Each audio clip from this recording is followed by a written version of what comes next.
नमस्कार प्रिय बंधुओं, स्वागत अभिनंदन आप सबका। आज हम एक बड़े कमाल के विषय पे बात करेंगे चिंतन श्रृंखला के अंतर्गत पलायनवाद पे, जिसे हम अंग्रेज़ी में एस्केपिज्म भी कहते हैं, फरारियत कहते हैं उर्दू में। और ये ऐसे कह सकते हैं कि जब किसी कार्य विशेष की कठिनाइयों से घबरा कर, उसकी प्रतिकूलता से, उसके अंदर जो कष्ट भरे हुए हैं उनसे घबरा के जब हम भाग लेते हैं, वो रास्ता छोड़ देते हैं, वो कार्य विषय छोड़ देते हैं, तो वो पलायन कहलाता है। कभी बचपन में पेट दर्द का बहाना करके स्कूल नहीं गए, कभी होमवर्क नहीं किया तो टीचर से झूठ सच बोला, चलता है, हमें लगता है ये चलता है, लेकिन धीरे धीरे कठिनता से, मुश्किल से घबराना हमारी आदत में शामिल होने लगता है। फिर वो पलायनवाद, एस्केप करना हमारी आदत हो जाता है।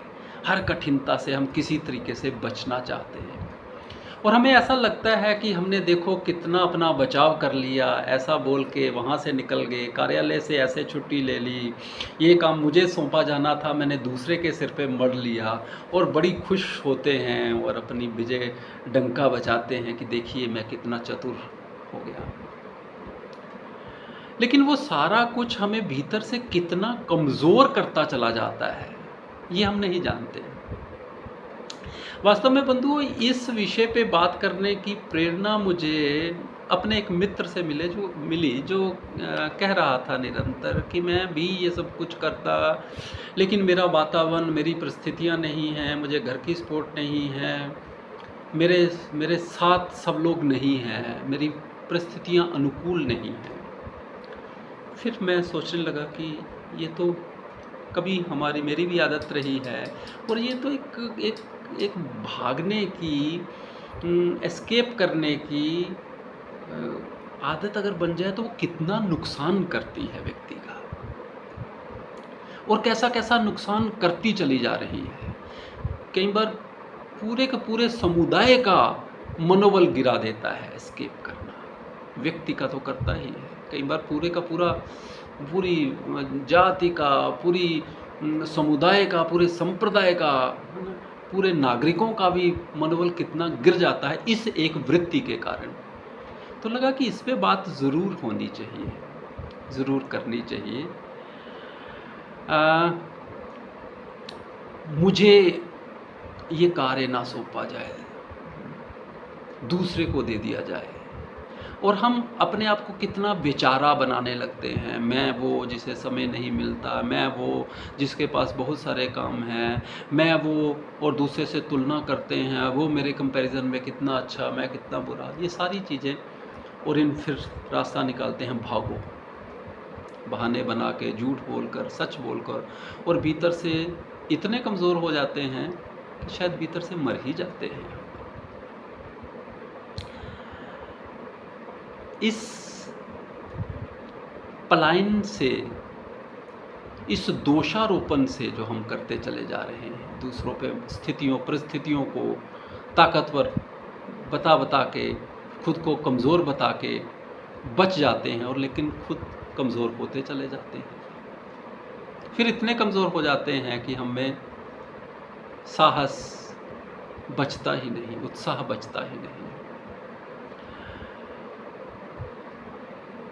और यदि हमें ये बात करें कि इससे बाहर आने का रास्ता क्या है, इस पलायन वृत्ति से बाहर आने का रास्ता क्या है, तो पहले ये समझें कि इसके सामने, इसका विपरीत में कौन खड़ा है। पलायन के एक व्यक्ति है जो कठिनाइयाँ देख के दौड़ रहा है, बच के निकल रहा है। दूसरा जूझ रहा है, जूझना संघर्षों से, चुनौतियों से। एक युद्ध भूमि से भाग रहा है, दूसरा युद्ध भूमि में डटा हुआ है।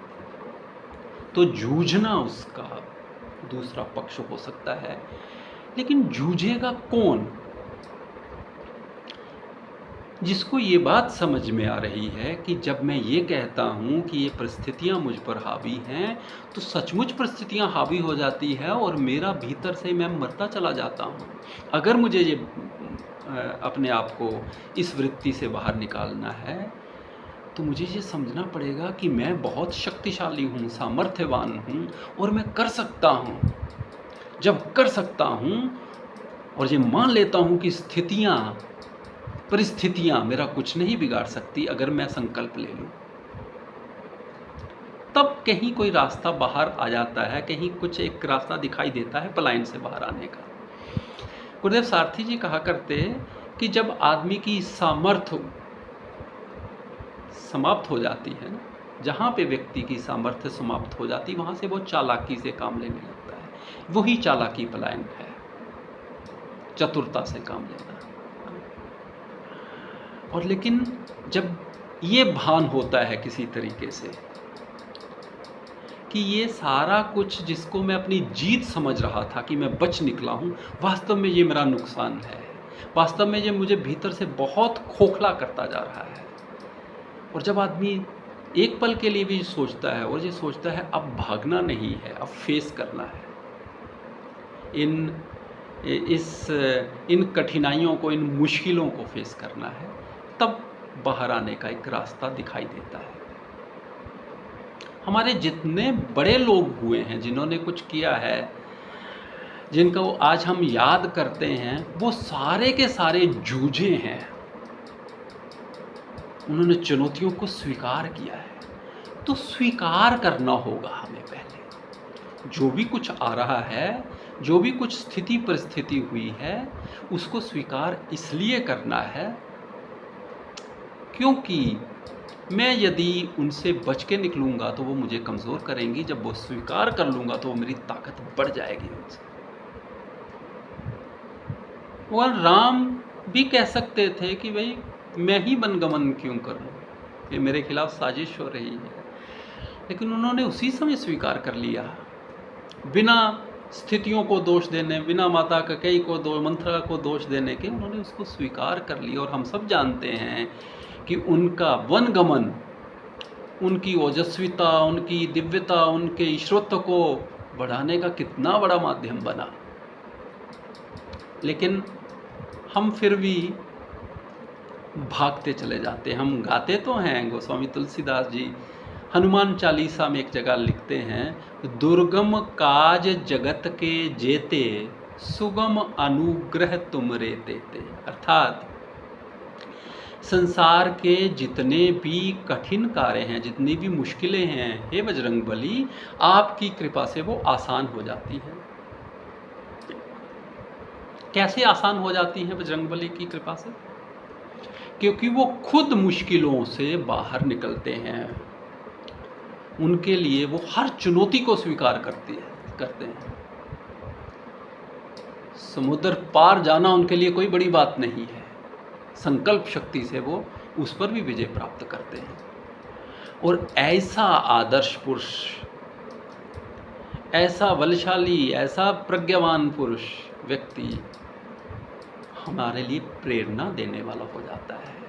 और इसलिए भी जब हम उनको देखते हैं कि वो ऐसा कर रहे हैं, उनसे प्रेरणा ग्रहण करते हैं, तो हमारी भी मुश्किलें आसान होने लगती हैं। इसका एक अर्थ ये भी है, एक तो ये हम कहेंगे कि वो कृपा करते हैं तो मुश्किलों को आसान कर देते हैं। दूसरे, अगर वो हमारे श्रद्धेय हैं तो हम भी वैसा ही करेंगे। गुरुदेव सारथी जी कहा करते थे, मुश्किल पसंद बनो। और वो कहा करते थे कि कोई भी सरल सहज फूलों से भरा हुआ रास्ता हमें कल्याण के मार्ग की ओर नहीं लेके जाता, उत्थान की ओर नहीं लेके जाता है। और अक्सर ऐसा होता है, जो आसानियों से भरे रास्ते होते हैं ना, वो पतन की ओर लेके जाते हैं, वो गिराते हैं। और दुर्गम पथ, कंटीला रास्ता, कंटक पथ, कठिनाइयों से, कटुताओं से भरे हुए रास्ते, जब आदमी उनको स्वीकार कर लेता है और उन पे चल निकलता है, तो वो हमें कल्याण के मार्ग की ओर लेके जाते हैं। यही बात कठोर उपनिषद में भी कही गई है। यमराज नचिकेता को बताते हैं कि दो प्रकार के रास्ते हैं, एक प्रेयस मार्ग, एक श्रेयस मार्ग। एक रास्ता वो जो बड़ा प्रिय लगता है, हा हा हा हा, कितना सुंदर रास्ता है, कितना सुख है इसमें। और दूसरा मार्ग तो, काम तो बढ़िया है लेकिन रास्ता कठिन है। तो कहते हैं जब कभी भी ऐसा चुनाव करना हो प्रिय में और श्रेष्ठ में, एक प्यारा है कल्याणकारी नहीं है, दूसरा कल्याणकारी है लेकिन कष्टों से भरा हुआ है, तो वो कहते हैं श्रेष्ठ मार्ग का चुनाव करो। तो मैं अगर तो शरीर का सुख, पदार्थों का सुख चाहता हूं तो मैं प्रेयस को चुनाव कर लूंगा, कठिनाइयों से भाग लूंगा, पलायन करूंगा। लेकिन यदि ईश्वर कृपा से, गुरु कृपा से ये बात समझ में आना शुरू हो गई है कि कठिनाइयों को स्वीकार कर लेना ही कठिनाइयों पे विजय प्राप्त कर लेना है। एक बार मैंने मुश्किलों की आंखों में आंखें डालना सीख लिया, फिर मुश्किल मेरे लिए मुश्किल नहीं रह जाएगी। और वो स्थिति जब मेरे लिए कोई मुश्किल नहीं रही है, वो कितने कमाल की बात है। मुश्किलें मुझ पर पड़ी इतनी के आसान हो गई, गालिब एक जगह लिखते हैं। मुश्किलों को स्वीकार कर लेना आसान रास्ता कर देता है। आपको पता है भगवत गीता को अगर हमने बड़े संक्षेप में बताना हो कि भगवत गीता में क्या है, तो शायद ये भी कह सकते हैं कि भगवत गीता में भगवान श्री कृष्ण अर्जुन को पलायन से जूझने की ओर लेके जाते हैं। अर्जुन कह रहा है कि हे गोविंद, मैं युद्ध नहीं करूंगा, मैं ये चुनौती स्वीकार नहीं करता हूँ, मैं ये संघर्ष नहीं करूंगा, इतनी कठिनाइयों का सामना मैं नहीं करूंगा, कुछ भी हो जाए मेरे साथ। और वही अर्जुन भगवान श्री कृष्ण के समझाने के उपरांत अंत में यही कहता है कि हे कृष्ण, मुझे तो समझ आ गई, अपनी ज्ञान हो गया, स्मृति लब्धा केशवा, अब मैं युद्ध करने को तैयार हूँ, जैसा आप कहोगे वैसा मैं करूँगा। ये यात्रा है यहाँ से यहाँ तक की स्वीकार जब हम कर लेते हैं, और जब मैं ये स्वीकार कर लेता हूँ कि ये जो कठिनाइयाँ, ये जो प्रॉब्लम मेरे साथ आई है ना, इसके लिए कोई दूसरा जिम्मेवार नहीं है, वास्तव में इसका जिम्मेवार स्वयं मैं हूँ। मैंने ही इनको इनवाइट किया है किसी न किसी तरीके से, मैं जहाँ ये मेरे ही कर्मों का फल है, पूर्व निर्धारित, पूर्व निश्चित से माने, पूर्व जन्मों के कर्म माने, लेकिन ये इनवाइट सारा मैंने ही किया है। जब मैं ये मान लूँगा तब उससे बाहर भी मैं ही आ सकूँगा। जब कोई चीज़ मैंने खराब की है उसको ठीक भी मैं ही करूँगा। लेकिन अगर मैं ये कहूँगा कि ये तो स्थितियाँ, परिस्थितियों के कारण ऐसा हुआ है, फिर परिस्थितियाँ मुझे ठीक करेंगी, फिर तो मैं उनके हवाले हूँ ना। लेकिन जो व्यक्ति ये स्वीकार करता है, अपने अच्छे बुरे के दायित्व अपने कंधों पे ले लेता है, वो उससे बाहर आने का रास्ता खोज ही लेता है। भगवान कृष्ण अर्जुन से कहते हैं, भगवान श्री कृष्ण अर्जुन से कहते हैं, अर्जुन, ये जो युद्ध का मैदान है ना, ये खुला हुआ स्वर्ग का द्वार है, मोक्ष का द्वार है। उनकी बात को अगर हम समझें तो वो हम सबसे कह रहे हैं कि बंधुओं, ये जो कठिनाइयाँ, ये जो प्रॉब्लम्स आई हैं आपके सामने, ये जो मुश्किलें आई हैं, ये जो प्रतिकूलता आई है, ये जो विपरीत परिस्थितियाँ आ गई हैं आपके सामने अचानक, यकीन मानो अगर तुम इन्हें स्वीकार कर लोगे तो ये खुला हुआ मोक्ष का द्वार है, प्रवेश कर जाओ। सबसे कठिन कार्य यदि कोई संसार का है तो वो अपने भीतर प्रवेश का है। अपने ही भीतर प्रवेश का मार्ग ही वास्तव में मोक्ष द्वार है।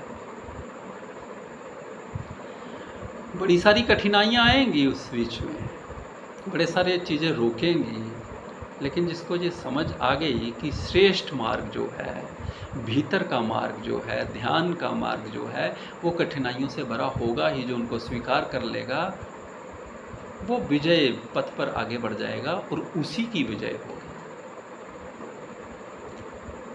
विजय के अर्थ भी हम जो जानते हैं वो नहीं है।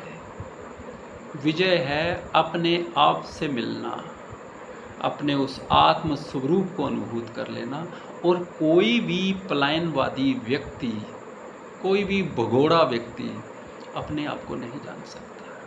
वहाँ वीरता चाहिए, वहाँ साहस चाहिए, वहाँ उत्साह चाहिए। राहुल संस्कृत्यायन की एक किताब का नाम है भागो नहीं बदल डालो। जो भागता नहीं है वो स्वयं को बदल डालता है।